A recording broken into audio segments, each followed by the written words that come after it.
Doon sa mga nagtatanong kung ano daw yung update sa in-overhaul natin na CBR 150 na version 2, ito na po yun. Pasensya na kayo kung hindi na tayo nakagawa ng video.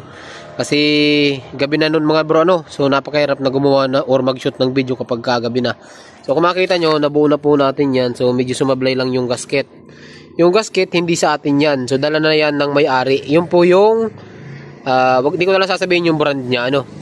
So hindi siya, pasok naman yung mga butas, kaso mayroong mga excess, ayan, kitang-kita, halatang-halatang nagalaw yung makina. So dito sa head, so wala namang problema, bali yung clutch light tsaka yung magneto. Okay, so sound check tayo mga bro. On, patapusin yung animation, start. Ayan, yung itunog mga bro, bagong overhaul.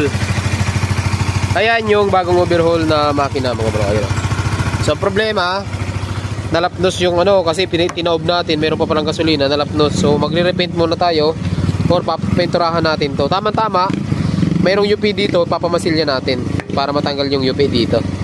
Okay, so shoutout sa may-ari nito. Salamat bro sa tiwala.